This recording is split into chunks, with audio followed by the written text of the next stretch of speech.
Assalamualaikum warahmatullahi wabarakatuh. Halo semuanya, selamat datang di sesi presentasi dan diskusi kita tentang wawasan Nusantara. Saya Lisa, hari ini akan menemani teman-teman selama kegiatan ini berlangsung.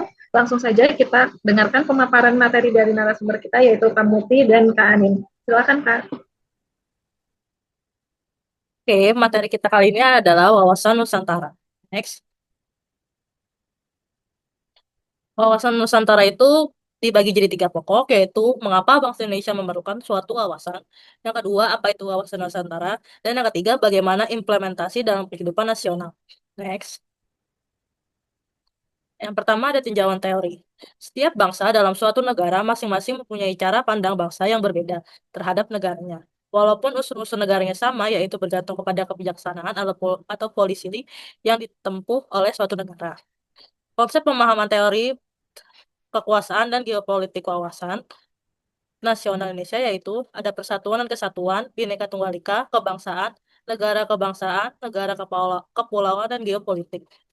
Next. Tinjauan kepulauan. Untaian ribuan pulau-pulau besar dan kecil atau nusa sebanyak 17.805 buah yang tersebar di sepanjang Katulistiwa. Deklarasi Juanda 13 Desember 1957 menyatakan penentuan batas laut teritori NKRI adalah 12 mil yang diukur dari garis yang menghubungkan titik-titik terluar pada pulau-pulau negara Indonesia. Wilayah NKRI berubah dari sekitar 2 juta kilometer. Batas astronomi wilayah kepulauan Indonesia meliputi di utara yaitu 0,6 derajat hingga 0,8 lintang utara. Di selatan ada 11 derajat hingga 15 derajat lintang selatan. Di barat ada 94 hingga 45 bujur barat. Dan di timur ada 141 derajat hingga 0,5 derajat bujur timur. Dengan jarak utara selatan sejauh 1.888 kilometer dan jarak barat ke timur sejauh 5.110 kilometer. Next. Sebenarnya wawasan Nusantara itu apa sih? Dan wawasan Nusantara ini yaitu cara pandang bahasa Indonesia yang berlandaskan Pancasila tentang diri dan lingkungannya, serta tanah airnya, sebagai negara kepulauan dengan sebuah aspek kehidupan yang beragam dan dinamis, dengan mengutamakan persatuan bangsa dan kesatuan wilayah Indonesia yang tetap menghargai dan menghormati kebinekaan dalam semua aspek kehidupan bermasyarakat, berbangsa, dan bernegara untuk mewujudkan cita-cita nasional. Next. Lalu ada dimensi pemikiran. Yang pertama ada dimensi kewilayahan, yaitu kondisi dan konstelasi wilayah Indonesia yang merupakan anugerah Tuhan yang harus disyukuri. Pulau-pulau Indonesia memiliki garis pantai terpanjang kedua di dunia dan terletak pada posisi silang dunia yang sangat strategis. Yang kedua ada dimensi kehidupan bermasyarakat, berbangsa, dan bernegara. Perlu dibangun kesadaran pemikiran yang sesuai dengan kondisi dan konstelasi geografis sebagai realita. Next. Wawasan Nusantara sebagai landasan fisiologi bangsa merupakan penjabaran yang lebih lanjut dari pembukaan UUD 1945 dan diharapkan menjadi latar belakang pemikiran utama dalam setiap proses pengembangan keputusan strategi, baik yang berkaitan dengan pengembangan dan penyempurnaan sistem manajemen, pembangunan bangsa dan negara, juga keputusan-keputusan yang dilahirkan oleh lembaga yang bermasyarakatan lainnya. Next. Hakikat wawasan Nusantara. Rasa dan semangat kebangsaan nasionalisme yang tinggi dalam semua aspek kehidupan, yang berarti berbuat, mempersembahkan, dan mendharma baktikan yang terbagi bagi bangsa dan negara Indonesia. Dengan demikian, segenap komponen bangsa perlu memiliki sikap segera untuk mengakhiri atau meninggalkan kesetiaan atau loyalitas terhadap golongan, suku bangsa, dan perorangan. Bahkan partai atau kesetiaan, loyalitas terhadap bangsa dan negara itu diperlukan. Next. Ada asas wawasan Nusantara. Ketentuan-ketentuan atau kaidah-kaidah dasar yang harus dipatuhi, ditaati, dipelihara, dan diciptakan agar terwujud dan dihayati oleh pandangan yang utuh dan menyeluruh. Meliputi kepentingan bersama, keadilan, kesetiaan terhadap kesepakatan atau ikrar bersama. Next. Arah pandangan wawasan Nusantara. Ada dua, yaitu yang pertama ada arah pandang ke dalam. Bertujuan untuk mewujudkan persatuan bangsa dan kesatuan wilayah dengan memperdayakan potensi daerah secara mandiri demi kesejahteraan masyarakat dan keutuhan nasional. Untuk arah pandang keluar, bertujuan untuk menjamin kepentingan nasional di tengah dinamika global, serta turut menciptakan ketertiban dunia melalui kerjasama, saling menghormati, dan meningkatkan daya saing bangsa. Next. Ada kedudukan, fungsi, dan tujuan wawasan Nusantara. Kedudukan wawasan Nusantara yaitu wawasan Nusantara berkedudukan sebagai landasan fisiologi bangsa, yaitu dalam pola penyelenggaraan kehidupan nasional. Fungsinya sebagai penggerak dan pendorong serta rambu-rambu arah dan pedoman segala kebijaksanaan dan keputusan. Tujuannya menumbuhkan rasa sikap nasionalisme yang tinggi, rasa senasib sepanggungan, satu tekad dengan mengutama kepentingan nasional tanpa mengorbankan perorangan, kelompok, golongan, suku bangsa, dan daerah, hingga menumbuhkan semua kemauan dan keikhlasan untuk melakukan bela bangsa dan negara yang ada dalam aspek kehidupan nasional. Next. Aktualisasi wawasan Nusantara. Yang pertama ada kehidupan politik, yaitu menumbuhkan, mengembangkan rasa semangat kebangsaan, mewujudkan kehidupan bangsa yang demokratis, mewujudkan penghormatan terhadap HAM, menyelenggarakan politik luar negeri yang bebas dan aktif, memantau keyakinan rakyat terhadap Pancasila. Lalu untuk kehidupan ekonomi, yaitu menumbuhkan kehidupan perekonomian antar daerah secara sinergis dalam kerangka pembangunan nasional. Ada memanfaatkan laut secara adil dan merata, menumbuhkan rasa kebanggaan terhadap hasil atau produk sendiri, dan menjaga kelestarian sumber daya alam dan lingkungan. Yang ketiga ada kehidupan sosial budaya, yaitu mengembangkan budaya daerah atau etnis secara sinergis, mewujudkan kebudayaan nasional sebagai jati diri bangsa, mewujudkan sistem hukum nasional berdasarkan norma dan nilai hukum adat, mengembangkan iptek sebagai peningkatan harkat dan martabat bangsa. Lalu yang keempat ada pertahanan keamanan, ada menumbuh kembangkan kesadaran cinta tanah air dan bangsa, dan membangun sistem pertahanan negara yang bertumpu pada perpaduan upaya seluruh rakyat serta penggerahan segenap potensi nasional secara semesta dan semangat tidak kenal menyerah. Next. Lalu ada sosialisasi wawasan Nusantara. Hakikatnya, sosialisasi wawasan Nusantara adalah untuk meletakkan tiga kerangka sikap batin dalam setiap pribadi hingga terbentuk keselarasan pola pikir, sikap, dan tindakan di antara sesama warga masyarakat. Untuk memahami tiga hal, yaitu memahami dan menghormati setiap perbedaan sebagai suatu realita yang ada dan selalu ada dalam kehidupan. Lalu menerima semua perbedaan dalam lingkup Nusantara sebagai keutuhan yang terpadu, saling melengkapi dan saling menghidupi. Dan yang ketiga, ada memiliki rasa cinta tanah air bangsa dengan segala isinya yang beragam, persatuan dan kesatuan dalam kebinekaan.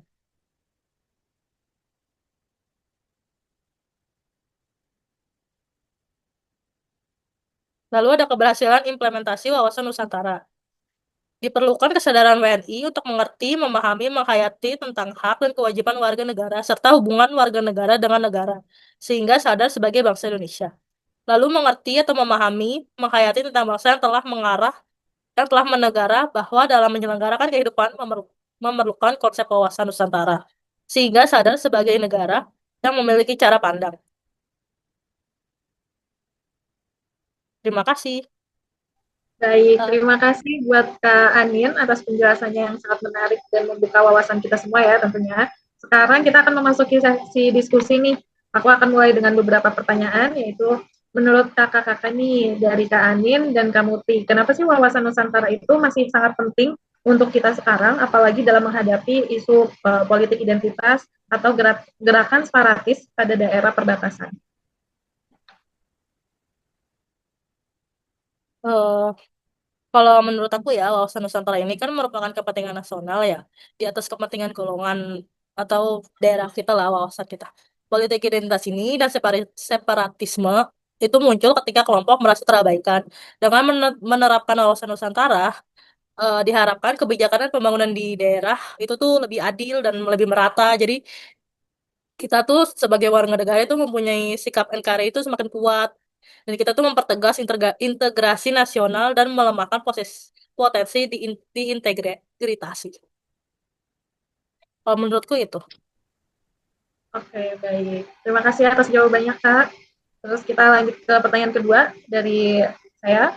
Menurut Kakak, sejauh ini pemerintah apakah sudah benar-benar menjalani wawasan Nusantara atau belum? Atau masih hanya sekedar simbolik saja?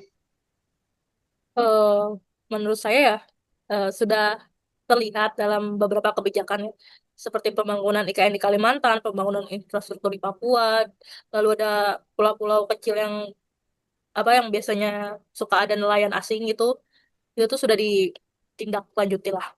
Tapi menurut saya itu belum merata. Jadi di beberapa wilayah itu ada ketimpangan dan ketidakadilan ya di sumber dayanya. Jadi menurut saya itu sudah ada namun belum merata aja. Jadi perlu ditingkatkan. Oke, baik. Jadi harus ada pemerataan ya Kak sampai ke daerah-daerah yang masih terpencil gitu ya Kak. Mungkin Iya. dari Kak Muti ada tambahan jawaban? Menurut saya juga sama sih, udah ada efektivitas dan implementasinya. Karena kan kayak sedikit demi sedikit tuh kita juga em, apa ya, pemerintah tuh udah mulai memperhatikan perkembangan di setiap wilayah juga ya. Itu seperti kayak pembangunan IKN, terus juga pemakmuran di wilayah-wilayah kecil.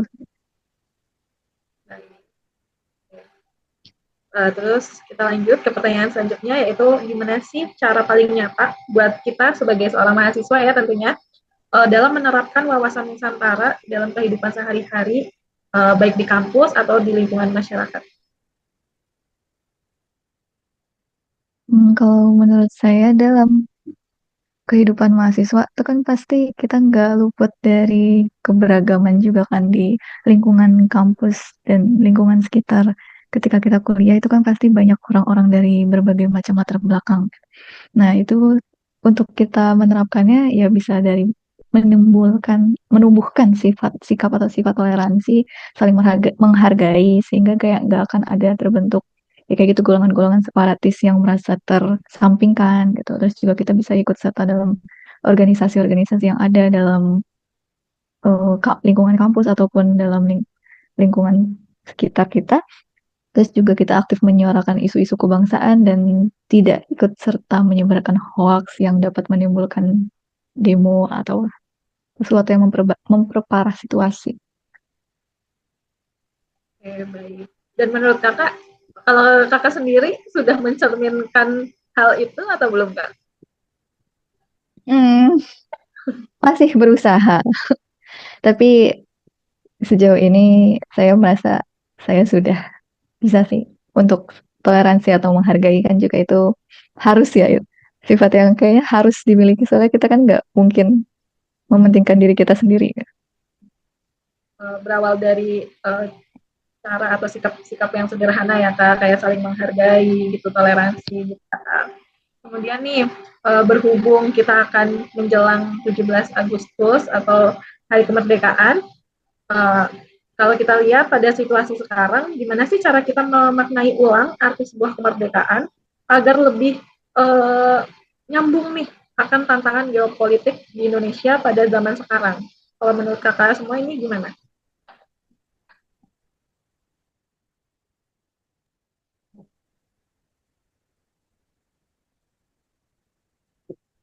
Kalau dari saya sih kemerdekaan itu kan nggak hanya apa ya, lepas dari penjajahan fisik gitu, tapi kan juga harus merdeka secara ideologi, terus digitalisasi, globalisasi, hak asasi, pokoknya semua yang mencakup hak asasi manusia juga itu kan eh, itu yang disebut kemerdekaan gitu. Jadi kita perlu menafsirkan kemerdekaan itu sebagai kemampuan untuk menjaga identitas bangsa, kedaulatan wilayah, dan kesatuan dalam keberagaman.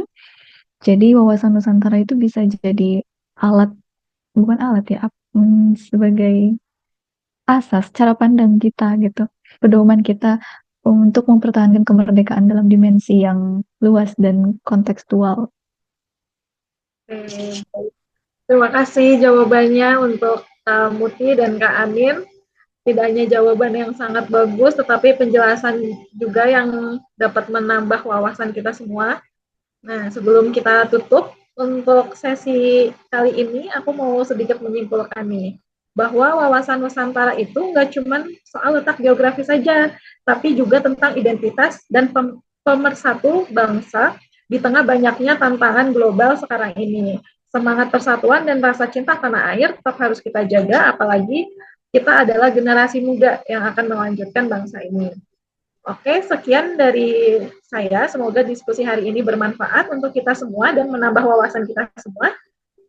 Akan saya tutup. Wassalamualaikum warahmatullahi wabarakatuh.